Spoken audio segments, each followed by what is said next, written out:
Today, we're going to have a super interesting conversation about hype cycles. We have three great investors on the panel, and we'll try to make this useful for founders. So make it you can learn a little bit about how these investors think about these things, and also how to maybe how to think about it for yourself and your companies.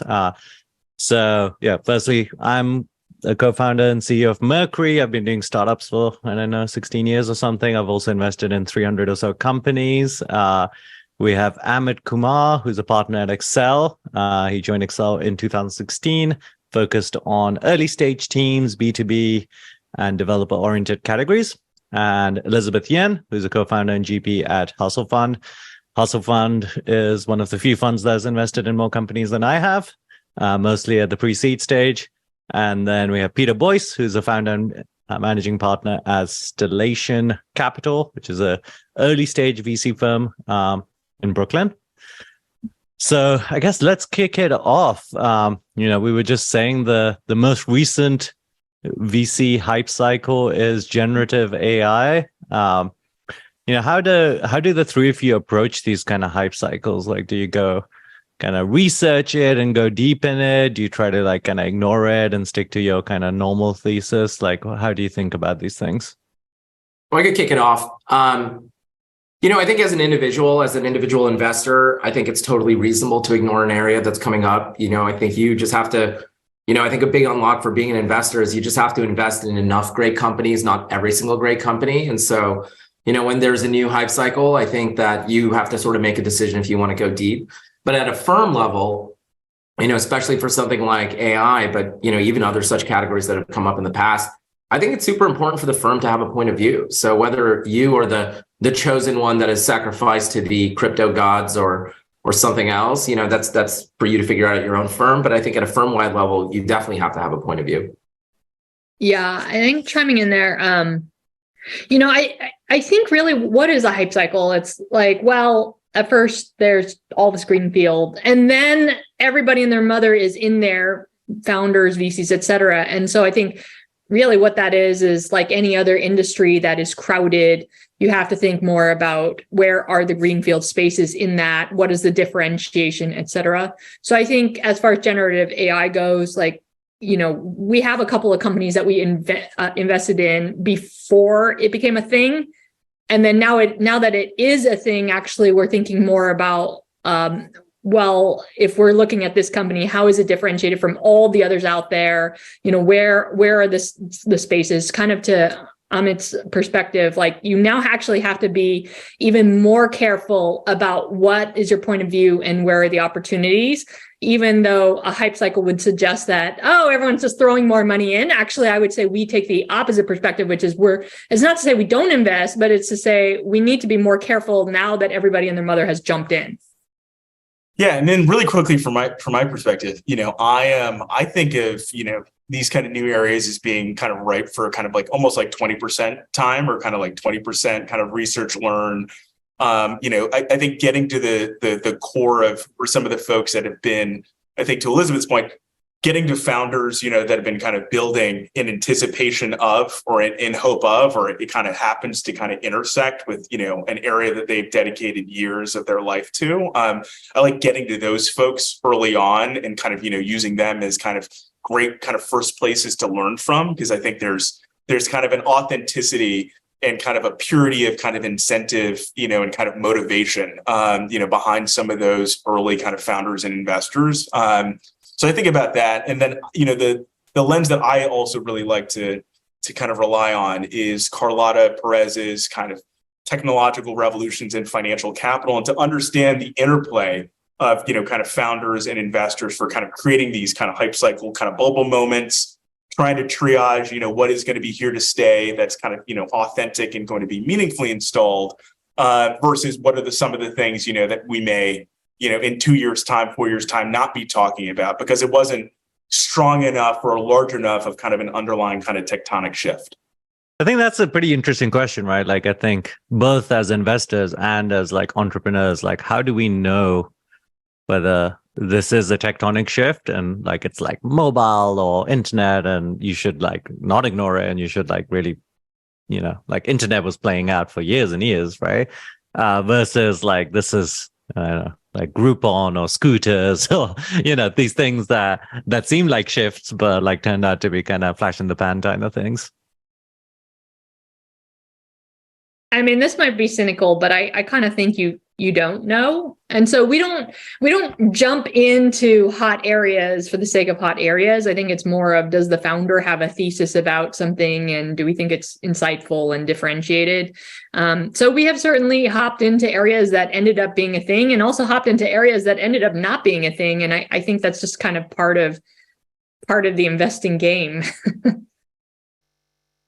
I mean, yeah, go ahead. I mean, yeah. No, I was going to say, I think definitely time tells. I was, catching up with Santo, one of the founders of Spark, the other day, and he's an incredible investor. And he reminded me that, in 1999 and 2000, if your firm didn't have a pet strategy, at the time, it seemed like a disaster. You know what I mean? It's just like, oh my God, like, how are you going to stay relevant? And it's like, think about that.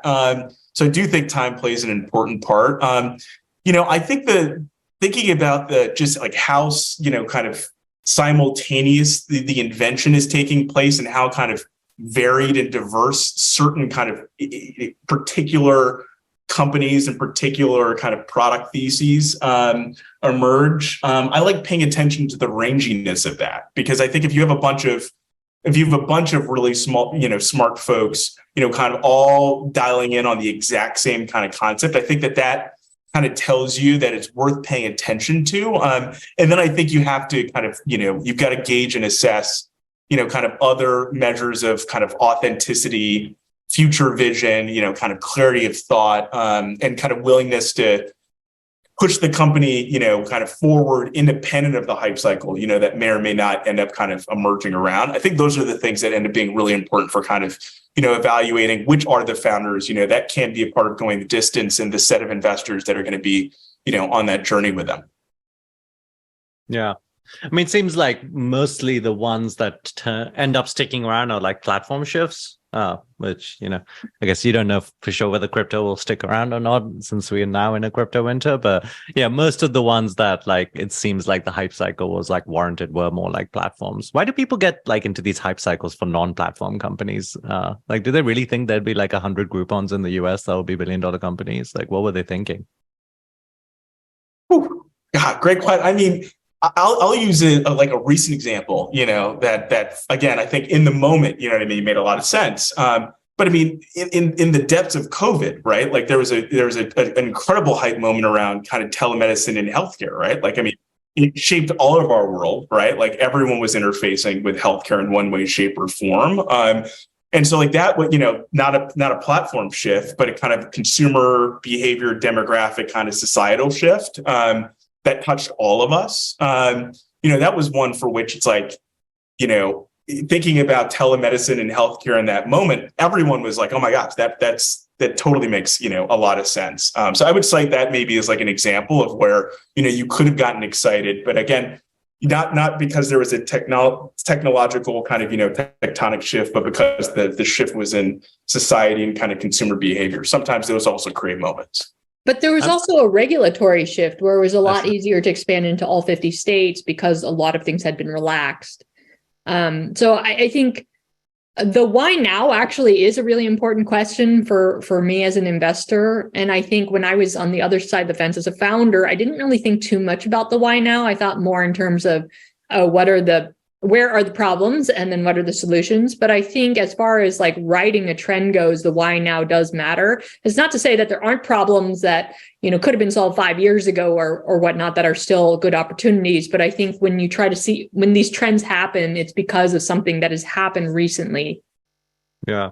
Yeah, I would also just say that the friction of building something has gone dramatically down. I mean, the cost of capital is, at least now it's more expensive, but sort of there's infinite venture capitalists out there to fund your idea. There's so many talented engineers out there willing to build. The cost of building or the speed it takes to ship a new app or a clone of an app is so de minimis. The challenge is actually coming up with something really compelling and new. I think that's it's actually extremely difficult. And so, I mean, I'm just reflecting back on like when Groupon first came out, it was a breakthrough. And I think when people see that sort of breakthrough, they imagine that there are pockets of opportunity that they had previously neglected, and sort of like, okay, I can spin up a team, and that's how you sort of end up with the 1,000, Groupon clones, or like, hey, I'll build a Groupon for Germany or whatever, right? And I think, even if you look at, recent YC batches, I mean, oftentimes you'll see like, hey, I'm X for Y, but in this geo, right? And I think that, I think that's just a fact of life. I think when people come out with new, models, or show that models can really, really scale, is open source a hype area? I don't know, but like, because there's been so many models of showing like open source can lead to like really outlier outcomes, I think you have a lot more people pursuing that path. I think open source doesn't feel as hypey because there's so much substance there, but I would say that the sort of copycat behavior exists in lots of different categories. And do you think like those tend to be like companies that don't do well in general, or do you think you can build kind of I think it's hard to overgeneralize on just the word hype. I think that, your job as an entrepreneur, my job as an investor, is to formulate your own point of view and opinion, right? I mean, certainly like we could look at crypto today and be like, oh, of course it was, overhyped, all the NFT stuff was nuts, but there's still really talented people building in it. And I think, sort of the note that I think, both Peter and Elizabeth mentioned is, a lot of it comes down to the founder. And I think the thing that resonates with me is like, is this person an authentic builder? Or are they just chasing heat, And if someone has a authentic point of view that belongs to them, and they're going to be building in this category, whether it's, sunshine or atmospheric rivers, that's really compelling. That's the kind of person you want to go to war with. That's the kind of person, who has a point of view and has a vision. And I think our job as investors is also to develop that point of view so that we're 80 or 90% prepared, when we meet the founder who comes in. I think it's really tough, like AI in particular, but like you can talk about Web3 or some of these other categories. If you don't do the work, it's really hard to get to conviction. And, you might be throwing some darts, but I think our job is to develop a point of view so that when we meet founders who've, gone deeper than of course we can go, we're educated enough to know that they're swimming in the right direction. I know, you were saying earlier that Accel is kind of thesis driven and you try to come to things with like a prepared mind. Like how deep does that go? Like, do you have like, are you like, these are the 3 AI things? I know you said you're not necessarily. Yeah. And look, the thesis is, I think, the most overused word in Silicon Valley. I think most people typically mean like guess or hypothesis. But, I think it's a tried and true tradition that we've had where an individual partner or partners go and they spend 6 months like digging into a category, and that's talking to founders. It's, talking to experts. It's talking to customers. It's talking to practitioners. And, it's not like I sort of, I was an entrepreneur, but I was an engineer. So it's not like this is like something that you have to go to UPenn to learn. I mean, the reality is you spend 6 months talking to really talented people in the category, like inevitably you will develop a point of view on like where this category is headed, where the pockets of opportunity are, and what are the pockets of opportunity that sort of align with your firm's investment thesis and the kinds of deals that you like to do. And I think it's, it's something that's going to continue happening. I mean, AI is sort of the latest one, but in the last few years, I would say that, whether it's like esports was a category that I dug into and wrote a thesis for it. And it was honestly just because we were starting to get pitched by all these sort of esports teams, and I didn't really know how to make sense of it, right? Like, and you exit the meeting and you met with some really talented people and they, everything they said sounded right, but, you need to develop your own point of view. And I think crypto was, sort of the most obvious example in the last 5 to 10 years where, folks went deep and tried to develop a point of view. And I think AI is the next one. Peter, you were talking about this book, which I always forget the name of. What was it called again? It is Technological Revolutions in Financial Capital by Carlotta Perez. This is like, it's a beach read if there ever was one. But, jokes aside, I think it's an incredible framework, for thinking about this topic. And I think it's done a lot to kind of serve as the foundation for, thesis-driven work at Union Square Ventures and at Andreessen as it pertains to crypto in particular. And so, that was one of the things that I pay a lot of attention to. So anyway, that's the name of the book. And it's got a graph, which is kind of like the main kind of point of the book, which is like, what is the stage of the, I guess, like hype cycle you're in. When you think about that, do you think like ideally like get in early on the hype cycle, learn quickly, and like, when it gets super busy and there's tons of FOMO, you're not investing? Or do you think it's important to actually try to invest at like all stages of the hype cycle, even when like people are not looking at the end? Yeah, totally. Look, I think it's important to, I started my career at General Catalyst. And one of the things I learned from my partners there, and I think this is related to the book too, is just these cycles can be very long lasting. It's just like, it's not, 2 years of kind of, these kind of cycles, unfolding. It can be 10 and 20 years. And so I think that's one of the perspectives I have. I like using the early part when you feel like you're in the early part for like the learning and like the node discovery. So like I think about there are 5 to 10 customers, founders, that kind of like represent, I think what end up being kind of like the foundational pillars.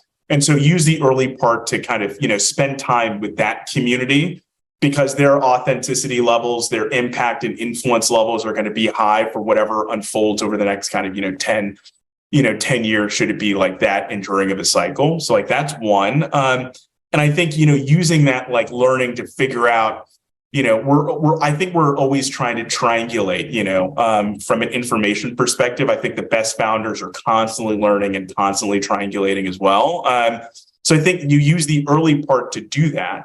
And it's also kind of, when you do your prospecting, so I thought about, this is when you write, kind of exploratory learning pilot checks. So one of the things I did in 2018 with our team at GC is we backed just a set of kind of crypto founders coming out of universities. That was just like, it was like as clear as day. 2018, really incredible young entrepreneurs were coming out of Berkeley and MIT and all these incredible campuses. And they were all thinking about, kind of blockchain as fundamental infrastructure. And that was the world that they were growing up in. I mean, fast forward now, you know what I mean? Like all of those companies have like recycled and transformed, you know what I mean? And like reconfigured.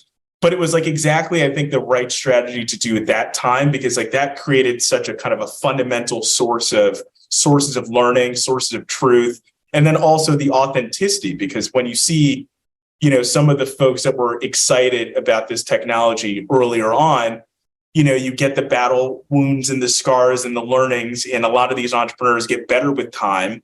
And when it becomes their moment, like 2021, and it will be, 2024 again, then you have the longstanding relationship, and then it becomes really easy to then partner with founding teams in that moment. Elizabeth, you do a ton of investments. I'm sure there's a lot of learning that you get about like different hype cycles and things like that. Is there, I think I sometimes struggle with like if a company doesn't work in a space, you get kind of jaded about it, and maybe it was just too early for that space. Do you sometimes worry about like getting a little jaded about like some hype cycle and it just turned out you were like too early to it maybe, or like you think like that's just part of learning? Well, I think, I think what's really important to take away from the companies who don't make it is like trying to have a thesis on why they didn't make it. And there are, as there are a whole variety of reasons why a company doesn't make it. And sometimes it's a combination of reasons. But as it pertains to, let's say, founders seems like that they did the best they could, but A, B, C, and D were not ready in the ecosystem or whatever. Let's take a category, VR, for example. I would say that VR has been challenging because A, there are just not that many headsets to begin with. B, for anyone who's ever tried a headset, like it is still a pretty clunky experience. I cannot imagine wearing something like that all day, things like that. And so I think having a thesis about why a company doesn't work is really important. So that way, I don't think that's necessarily the end of VR, but I think what it means is the form factor has to change dramatically before we'd be willing to kind of look at more companies in that space, right? Because it's contingent upon that UX getting better. And so let's say that 5-10 years down the road, it gets to be really good. Like I would definitely be interested in taking a look at those companies. Do you think it's important for, I guess, the entrepreneurs in those spaces also to understand, like, why didn't it work for other people who tried to do this? Oh, definitely. I mean, I think regardless of what you're doing as a founder, even for VC firms, I think understanding who has come before you in whatever opportunity you're thinking about chasing and doing your homework, talking with those people about why they think it didn't work or what they would have done differently or what their thesis was, et cetera, and really trying to understand the details of what they were doing. And people are a pretty candid book. Like, I think that research is so important and illuminating. Yeah. I think this is such a great point. I mean, I think some of the best enduring founders that I've ever had the chance to work with or just see operate, they look like anthropologists, you know what I mean? Like in their kind of excavation, you know what I mean, of lessons and learnings from founders, and companies that came before them. I think that's one of the strongest signs. And I think that that's also our work as investors to do, even for our own industry, right? To remember, you know what I mean? Like 1999 was about pets, you know what I mean? And the firms that did that they're not around today, you know what I mean? So let's ensure that we learn from that, as we're thinking about our firm strategies and kind of, making, our own decisions. So I think it's kind of a mutual history lesson that I think is super important to participate in. Yeah. I would say though, as a founder, if you are trying to learn from things, it's very easy to then, there's a lot of reasons why you're doing won't work. So it's very easy to become kind of cynical. When I was starting Mercury, I spent a long time talking to people, and honestly, it's all horror stories out there. I was like, wow, is this the right thing? And yeah, it really does instill doubt. So you have to have a very strong kind of perspective if you're gonna and how you approach it. And I'm so glad you shared your personal experience. That's one area where I really love paying attention to early career entrepreneurs who haven't maybe lived some of those horror stories. They haven't lived in the companies and the entities, you know what I mean? Where there was all that kind of complexity and, ultimate, you know what I mean? Delivery to the graveyard, so to speak. But to be a student of it, and I think to your point, to maintain optimism, which I think is required as a founder CEO. That's the delicate dance. And I think it's sometimes easier when you haven't lived it or experienced it firsthand. Yeah, naivety is in some ways beneficial.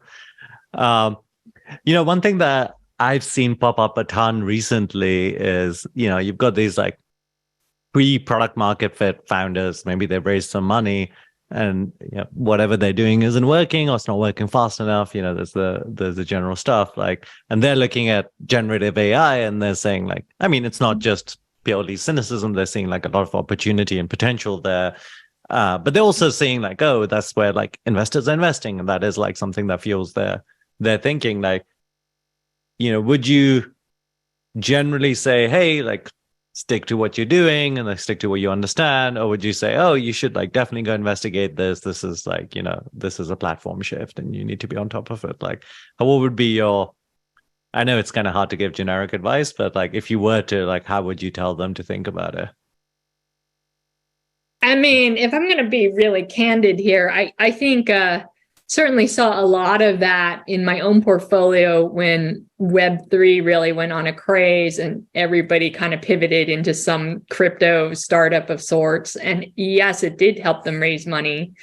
I don't know who all these investors are who are hopping on that bandwagon, but I don't know if it's VCs got suckered or VCs felt well, there's a hype cycle, so there'll be someone coming in after me, and let's all just, kind of keep raising that valuation up and up and up.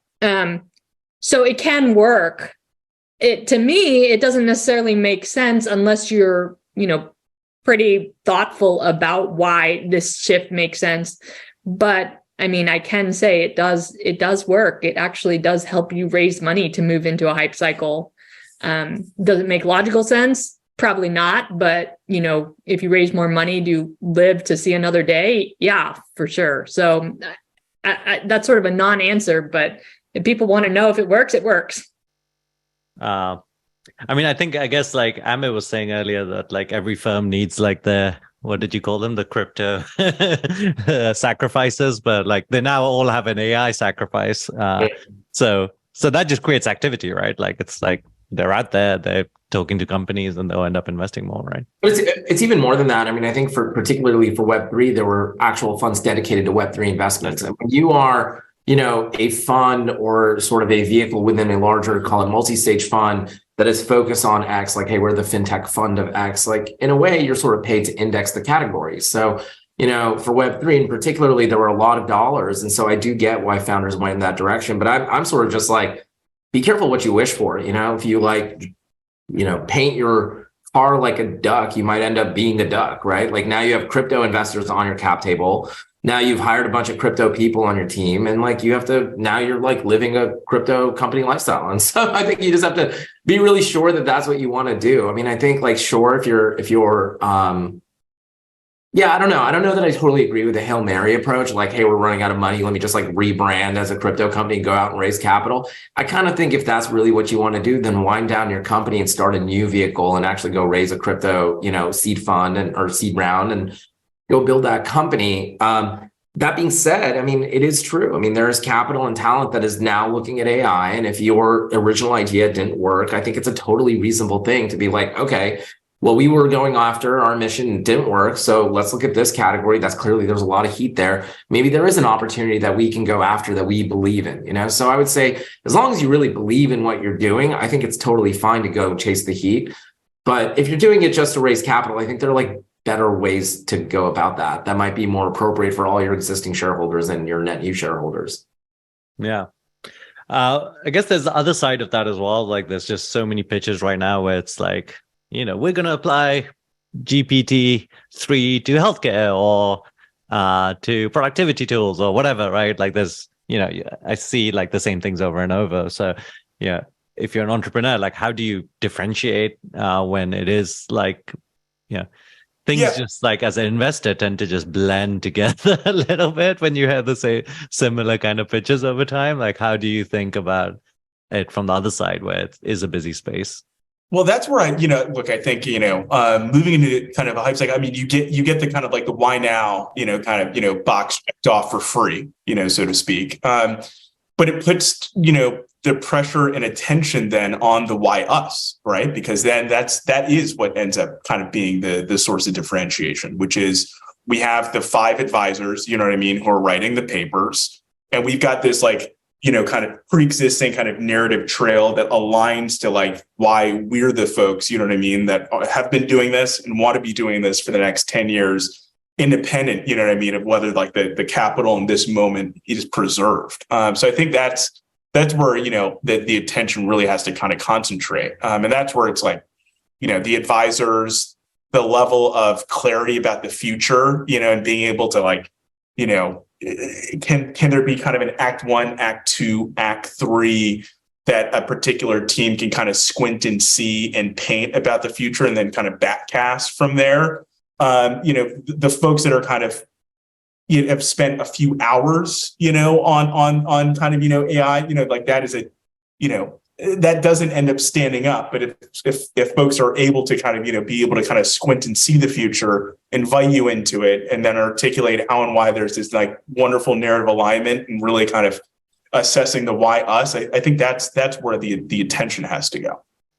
Elizabeth, do you think if someone is just building something that seems relatively easy on top of GPT-3, like that's not enough of a moat and like they're just going to be like too competitive a space and you wouldn't be interested in investing in that? Or do you think, I guess what's your take on that? Well, I think, when I was a founder and all these investors, would contemplate moats and stuff, I think the honest answer is no startup really has a moat in the beginning, but you think about what could the moat be later. And for some of these companies, let's say you don't have a tech advantage, you're building off of, whatever OpenAI has, and so anybody could do the same thing.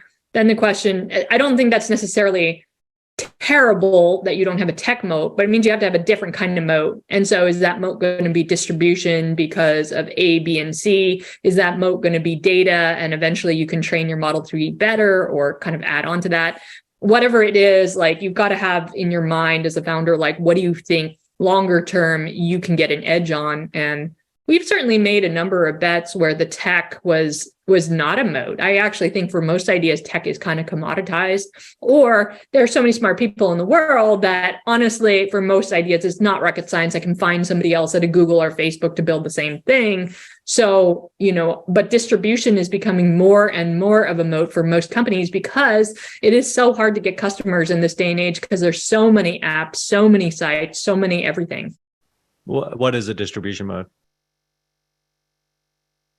So it's rare, I think, for pre-seed companies to come in with this, but like if you have an audience from before, like maybe you were some famous influencer, or maybe you had a well-known newsletter, like if Packy McCormick started a company, right? Like that could potentially be a unique distribution channel, stuff like that. I think that's a little bit rare.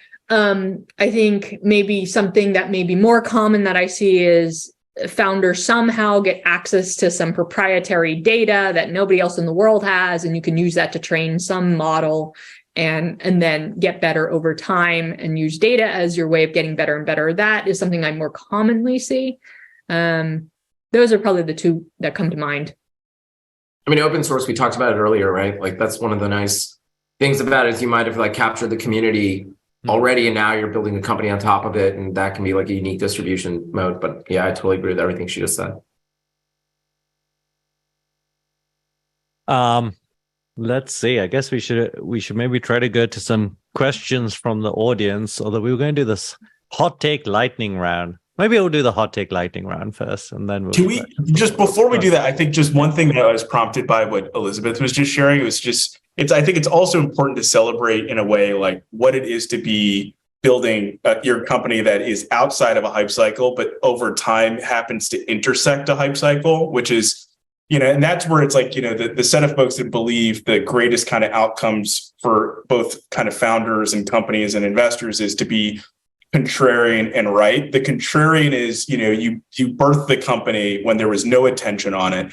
And then just over years, you end up kind of intersecting, right? And so, I think it's also just powerful, for the founders that are like, oh my gosh, I'm not building anything related to ChatGPT, it could still be your moment, you know what I mean, in the sun, 2 years or 5 years. Because I just remember, when folks were like, hey, how many designers are there in the world, but then it's like, 9 years later, it's like, yeah, Figma totally makes sense. Everyone, you know what I mean? Like can touch and relate to design assets, you know what I mean? Like, and so it's just like, I actually think that is a really, really powerful point. And I often think that those are the best companies, because I think when you're building a company and you're in the hype cycle, it's too easy to get money. It's hard to get talent. I think a lot of things are quite difficult. Whereas like, if you're like 3 years in and then it becomes a hype cycle, then you can really you've already built this kind of base. Like a similar thing happened with Mercury. Like we started in 2017, neobanks weren't really a thing. We still had a successful raise, but it was definitely quiet for a while. And then obviously, 2019, 2020, everyone was a neobank and it would have been much harder then. So I really do admire the founders and the investors, you know what I mean, that are willing to kind of to do the unglorious things, you know what I mean? And then you have your moment in the sun. So, well, I think OpenAI is ironically one of the best examples of that. I mean, the company was founded 8-9 years ago, and now we're having, in the year 2023, a panel talking about hype cycles, and I think it's it's good to be early. It's good to be right. I mean, I remember OpenAI at the start. I was like, it's like alignment problem. I was like, I can hardly talk to Alexa. Is there an alignment problem right now? It was definitely early, and they were really bold to go after that. All right, let's do this hot takes thing. So I know how this is going to work. I guess give us one of you for each of these subjects. Give me a hot take. LLMs and ChatGPT. I'm going to pick on people. I guess my hot take would be, I think it's way more immature than we're giving it credit for. I think it's obviously an incredible demo, and it's very powerful and sort of sparks the imagination of what's possible. But I still think the core technology has some time to go. I reserve the right to change this opinion as soon as I see ChatGPT 3.5. But until then, I'll say, it's extraordinarily impressive, but I think it still has a ways to go. What about the kind of other side of it, kind of the generative art, generative video side of it?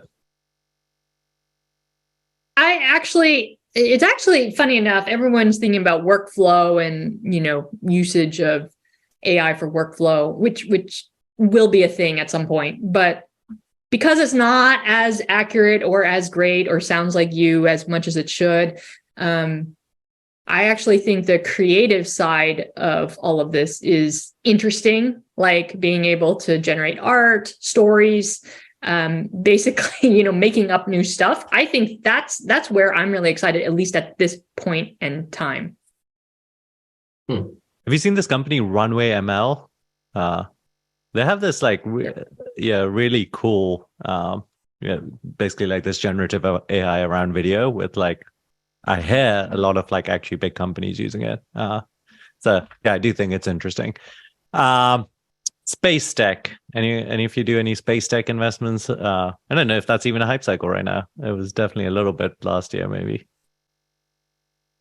I think it's fascinating, and I'll tell you what the hype cycle is right now is UAPs and UFOs. Yeah, that's true. That is having a wonderful moment. That's such a localized hype cycle, though. Yeah, but very fun, for the set of founders in that space. So yeah, I think it's definitely worth paying. But what is an interesting UFO/UAP company? Enigma Labs. What do they do? Enigma Labs. Think of it as kind of a consumer app where any of us can take a photo, of the balloons we see passing by. Wow. Well, actually, this kind of intersects with the generative AI side. You can have as many balloons as you want soon. What about climate tech? I think that is something that's kind of still pretty hyped, actually. Do you invest in it? What's your hot take on it?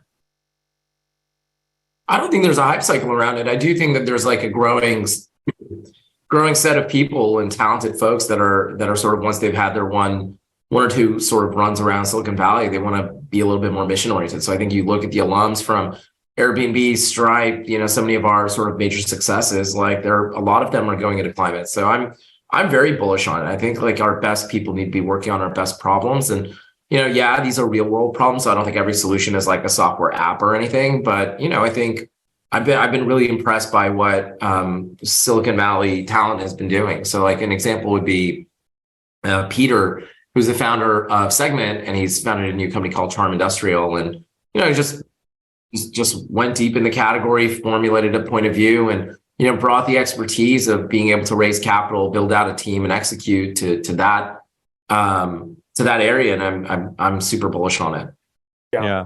I mean, there's lots of these kind of repeat entrepreneurs going after that category, which is interesting. Yeah, I think that's definitely worth paying attention. I think three things related to climate tech. One is it rhymes with clean tech, which was, if you thought about a kind of a boom and bust, you know what I mean? That was, a tremendous amount of firms and founders, exploded in that phase. So it kind of rhymes like that. But two things that are different today. One is more incredible young people care so much about it. So it's a different level of kind of awareness that touches all of us from a kind of a society perspective. So I think that's really become more pervasive. And I love seeing the specialist venture firms, the lower carbons, the USV climate, that intersecting young people, intersecting the repeat founders that want to do something that's going to preserve the legacy of the earth. Those three things taking place, I think, make this definitely next 10, 15 years, you have to be paying attention. I think it's here to stay, but I do wonder, I go back and forth on this, whether there are venture returns there, because I think this category is a little bit different from, let's say, generative AI. Nobody's going into generative AI because they feel like it's their, I don't know, it's a do good kind of endeavor. People go into climate because it is a do good endeavor, and maybe you make some money along the way, but it's kind of got that blend of people who are in it because this is their life's work and they want to save the planet. And it is the most urgent and pressing thing to do, rather than, I can make the most money off of this. And I think that's where it's a little bit different than perhaps other sectors, in my opinion. But I do think it's here to stay for that reason. I think the other difficulty, at least for high growth investors, is climate tech touches atoms. And I think anything that touches the real world is just like so much harder to scale.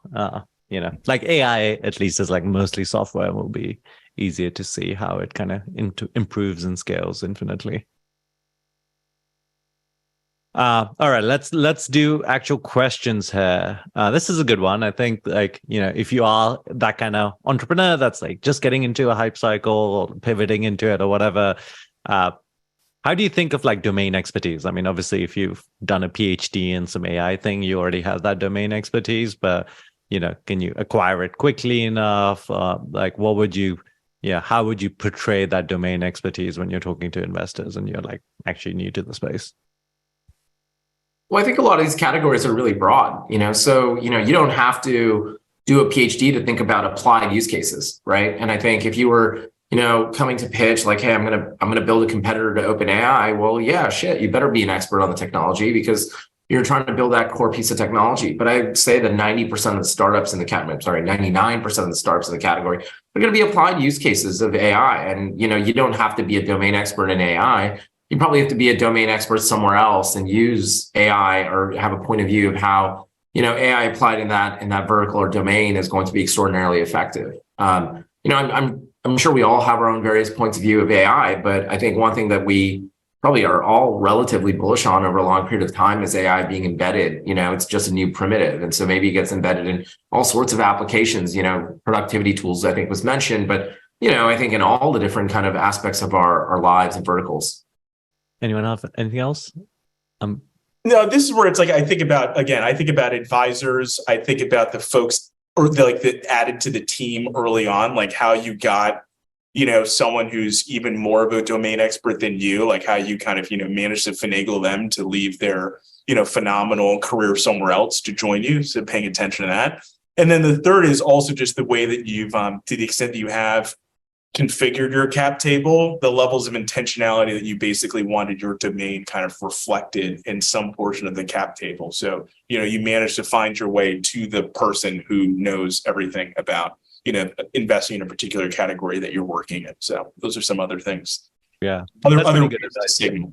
Mm-hmm. Yeah, I think it's worth over-investing on the thing that is your weakest thing, right? I actually managed to get the original founder of SVB to invest in Mercury, which was quite a coup for my seed round because banking wasn't something I could say I was a great expert in. How do you think about kind of picks and shovel investing into a hype cycle versus kind of the application side of it? Do you think, there's definitely people that like think more like let's focus on picks and shovels, whether it's in crypto or AI or whatever? Do you think those are more interesting often, or how do you think about it? I do, at least once we go into the real hype part of the cycle, because then you have a pretty ready audience of companies that need to solve something or other. So let's take this AI hype cycle. Maybe one pick and shovel idea is around making it super easy to pull data and then get it into a way to train a model or something. I don't know, just coming up with something off the cuff. And so I think that there are these opportunities then that happen as a result of hype cycles that often get overlooked because everyone is so kind of gaga about the hype itself. That's interesting. So it's like not just picks and shovels, but also like the second order effects of the hype cycle. Second order effects. It's just really quick on this. This is an area where I admire Accel so much as a firm because I feel like they've had such an incredible, consistent history of being a part of the picks and shovels, underlying these like massive moments. So I'd say, that's one thing that I admire, in Amit's team. And then the second is one of the better performing funds of all time, at least in my part of the world, pre-seed and seed investing is lowercase. And that was a fund that was full of picks and shovels as it pertained to, consumer internet and things like that, and commerce. And so right. Wasn't it mostly Uber and Twitter that made that fund? Yeah, but also, it's chock full of, I don't want to go through all, Stripe, Twilio, you know what I mean? Let's remember these fantastic companies too. Peter, flattery will get you everywhere. That was great. He's a plant. Well, listen, I think picks and shovels is a area where I think it's easier maybe to deliver outcomes, but I don't think the magnitude is necessarily as high as if you nail the actual application, the winning breakout consumer application. So I think like a great example here would be like Uber and Checker. So we're investors in Checker, and Checker is an amazing business, and it's going to be a really great outcome for us. But Uber's it's a generationally great company, and so I think interestingly enough, AI is a little confusing because I think building the picks and shovels layer seems harder, actually, right? Because that's the core technology here. So it's, I don't think you can copy paste from every category to another, but I would say, if you look at like, I don't know, I'm just making this up now, but if you're looking at like social products, yeah, you're really excited that you were in Facebook or Instagram. I mean, that's where the majority of the returns have historically accrued. And like, cool, you can build a piece of software that like all Facebook and Instagram might have to use for, fighting spam on their, platforms or whatever. But I think that the largest outcomes tend to be where the consumer breakout happens. ChatGPT, I don't know. I think it's a different category, and I think it's sort of flipping the model where the applications may be a lot more commoditized, and the picks and shovel, the sort of core underlying technology, is where all the value accrues. Yeah, I think it's so early; it's hard to tell, right? It might be like there's 5 LLMs, and they're all basically good enough, and everyone's, the application layer ends up having all the pricing power if they can like flip between them very easily. It's kind of interesting. I think historically, consumer companies are where the biggest winners are, just broadly speaking, compared to B2B, whether you call them picks and shovels or hype cycle opportunities or not. And I think that probably continues to stay. But that being said, I think, every firm has its own thesis. We don't really do consumer. But as a result of that, I think we try to go in earlier into B2B companies as well. And hopefully the risk is less than actually in a consumer company. I think your fund size is your strategy in so many ways. That's interesting. Yeah, maybe it's like more consistent, but lower variance returns or something between the two. Yeah.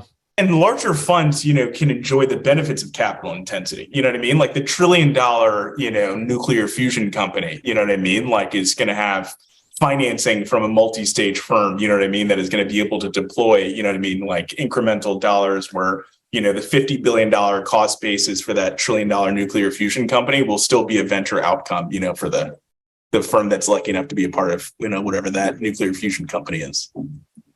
Yeah. Are you saying nuclear fission is picks and shovel, or is that consumer application? Well, we will see. But it's going to be a $1 trillion company, so it should be in our portfolio. This is an interesting one. I always struggled with kind of financials and projections at an early stage company. I think it's especially tricky when you're like in crypto or AI or something where there's like so many unknowns. Do you think it's like, how would you advise like those kind of entrepreneurs? Like, should they still bother with projections and financials? And if they should, like, do they make them very optimistic? Like, how should they think about it? I mean, where we play at Pre-Seed, I think financial projections are an utter waste of time. I mean, we all know they're going to be wildly inaccurate. And I think that it's sort of a weird Goldilocks and the Three Bears problem where your financial projections will either be, too unrealistic or not ambitious enough. You just can't really win. So you're like, don't even bother at Pre-Seed? Don't bother. I think the bit that it helps a little bit is like it checks how they're thinking about it.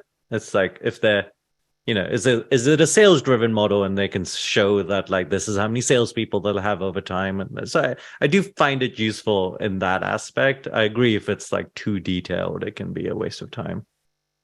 Yeah, I'm with Elizabeth on this topic. I think it's also just about just like the assumptions. You know what I mean? Just like I think that the conversation around like the inputs, I think, is what ultimately matters because, in hindsight, you know what I mean? Like, those plans, there's virtually no chance that it reflects reality. But the worst part is then a founder raises the money and then suddenly starts trying to match that imaginary spreadsheet. They're like, well, it said that I would have hired 6 people in August, so I have to hire the 6th person in August. And, the reality is to me, that's the actual biggest sin. I mean, you're right. Like, I think it's a helpful signal on ambition. It's a helpful signal on sort of their sophistication of, how this business grows. You don't want to see a a balance sheet where it's like, oh, we're going to go from 1 million of ARR to 40 to 600, it's like, okay, well, good luck. Like that's going to not happen. But, I think where people get it twisted is they suddenly think that they have to live up to that spreadsheet versus just operate the business as it's supposed to be operated. Play the game on the field. Yeah. But I mean, you do have to plan, right? Like you have to say, this is my headcount plan or whatever. You're saying that should just like adapt a lot. And like you're saying the sin is. Yeah, I think there's a difference between like a Series B company raising with a plan versus like a pre-seed company. That's like two people sort of pre-product market fit. I mean, the reality is you can't predict when you're going to get the product market fit. And I think sort of post-product market fit is where it makes the most sense to have, a go forward plan and, a hiring cadence and, actually put some like stakes in the ground. But until then, I mean, you're really in exploratory mode and it's hard to, you can there are a lot of sins to commit, right? Like over building out the team and whatnot. So. All right. So maybe don't bother with the projection slide. Do you think like a market TAM kind of slide, is that crucial? If you're like skipping the projection, should we still do those? Or like you think those are kind of made up too? Well, I think for your own self, it's helpful to do like napkin projections or whatever, just very bottoms up, not let's read 10 Gartner's reports about it. But if I sell my, let's say, subscription service for whatever, $50 a month, roughly speaking, how much do I think it will cost me to get that person? Do I think this is the kind of product people stay retained for a year or 2 years, realistically? Just the kind of rough back of the envelope, because I think it is helpful in that if I go and raise, let's say, my seed or my pre-A, what are rough benchmarks that people are going to expect? Well, I don't know if I have to get up to $500,000 revenue run rate or whatever, and I'm only making $50 a month, so that's like $600 a year. I need like 1,000 people ish on that order of magnitude, and that can be challenging. So how am I going to go and get 1,000 people in the next year or so is kind of how I think about it. So at that level is where I would think about things as a founder, like how am I actually going to execute on this? I don't know what the TAM looks like for one of these hype categories. Like what would a TAM slide look like for NFTs? It's like, it's all sort of made up. I mean, I think it's helpful to understand like, hey, this is what the size of the art market is. And we think it could apply to these different people. But the reality is like, we're all making things up at that point. If you're going after an existing category or like, hey, I'm starting a mental health company, I think like a TAM analysis is quite helpful. Hey, there are these many therapists. We think we can make this much money per every therapist, whatever, some back of the envelope math helps. But like, we're introducing the concept of like, Bored Ape Yacht Club and like, well, what is the TAM of that? I think it's all sort of made up. Well, this is where, one of the things that stands out as a lesson to me, one of my partners at General Catalyst was one of the early investors in Stripe. And sometimes it's just the answer to the questions and the assumptions around, what some of this math can look like. And Stripe early days, that answer was, our customer hasn't been born yet. You know what I mean? Like, and so just thinking about like that level of kind of like confidence and foresight and being like, the reason why we're not doing, like the TAM math is because like, there's plenty of our customers that haven't been born yet. And like that reveals like the scale of ambition and a lot of other things. I like that. I'll tell all the entrepreneurs to say that. They're not even born yet. What do we think about the competitor slide? I think I always struggle with competitor slides in decks in general, but I think it's especially hard if there's a hype cycle and like, in like generative AI, there might be like 10 companies kind of doing somewhat similar things. Like, what do you think? I love a landscape slide, but I like it couched as almost like these are our peers. And I love to hear celebration of things that they respect in some of those companies and then counterbalance with our point of view, though differs as it pertains to that. Like, I think that's a way to kind of respect, the prior art, and just in kind of, be cognizant and aware, but then also just articulate, we think about the world in this way that is different. And so that's why we're going to focus more on this and this. Yeah, I think what you're hearing is it's just another expression of what the thesis of the company is. Like, hey, look, we've done our homework. I think it was the point was made. We've talked to the people who've tried this before. We understand that there are other people doing it. Here's our unique point of view, and which is why we think we're going to win. And I don't think, what is it? Startups mostly die of suicide, not homicide. Like, I think they're, you're not going to be knocked out because of the 4 other logos on the slide. And I completely agree. I think it's a bit of a red flag when someone's very dismissive of the competition versus just having an articulated point of view of like, this is what I believe. This is what we believe. Like, hey, this is a market where distribution matters. We have this unique distribution advantage. Yes, like they have great technologists. We believe we can build similar technology and we're going to win here. Something like that. I have a little bit of a contrarian advice I give most people. I'm like, if you can do a competitor slide where everyone on there is like these old school incumbents that everyone hates, like you got like Oracle and like all of these companies on there, I think that's fine. But if you're going to do a competitor slide where it's a bunch of tiny companies that no one's heard of, I think it's better to just skip the competitor slide for early stage companies. I think it's totally like A or B. All right, maybe one last question. And I think this one's kind of interesting. Like I do, at least like it feels like VCs kind of abandoned everything apart from AI in the last, like, let's say 6 months. And I think, I mean, obviously there has been this contraction in the VC market compared to 2021 and, and AI is new. So like that, there's probably some